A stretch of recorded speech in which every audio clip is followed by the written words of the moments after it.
এক নাম্বার 50 ওয়াক্ত নামাজ। কত ওয়াক্ত? 2 নাম্বার সূরা বাকারার শেষের 3 আয়াত, সূরা বাকারার শেষের 3 আয়াত।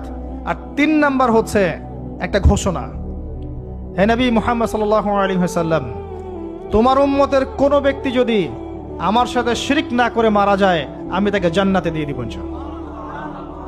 আজকে এই মেরাজুন নবী নিয়ে অনেক আলোচনা হবে, কিন্তু আলোচনা হওয়ার পরে আমরা যদি এই নামাজের পাবন্দ না হতে পারি, সূরা বাকারার শিক্ষা নিতে না পারি, বা শেষের আয়াত মুখস্থ করতে না পারি, শিরক ছাড়তে না পারি, আদতে আলোচনার কোনো ফায়দা নেই।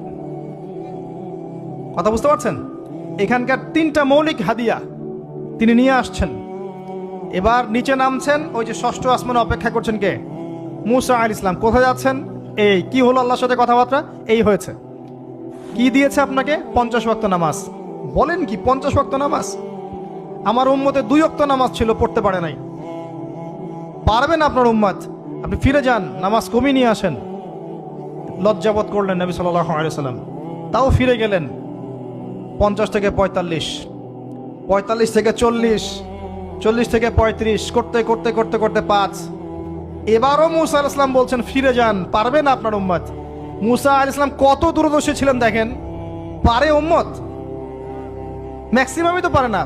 কথা ঠিক আছে না? ম্যাক্সিমাম উম্মতই কিন্তু পারছে না 5 ওয়াক্ত নামাজ পড়তে। তো মুসা আলাইহিস সালামের দূরদর্শিতা ঠিকই ছিল, পারবেন আপনার উম্মত? তিনি লজ্জাবোধ করলেন। আল্লাহ পাক বললেন, তোমার উম্মতের জন্য 5 ওয়াক্তই ফিক্স করলাম, কিন্তু যদি 5 ওয়াক্ত তারা ঠিকঠাক মতো আদায় করে 50-এর নেকি দিয়ে দিব ইনশাআল্লাহ।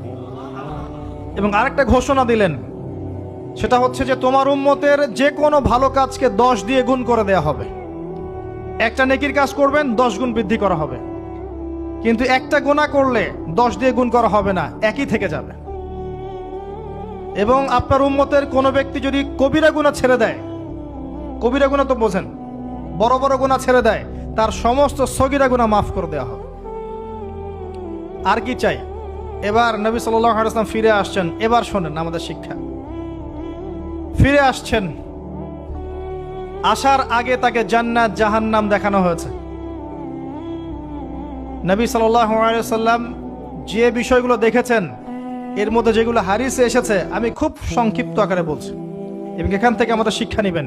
মনে রাখবেন, এখন যেগুলো বলছে এগুলো এই উম্মতের জন্য খাস, আমাদের উম্মতে মুহাম্মাদের জন্য খাস। তিনি আসছেন, বারজাখের জগতি হোক আর জাহান্নামের শাস্তি হোক। একজন ফেরেশতাকে দেখলেন,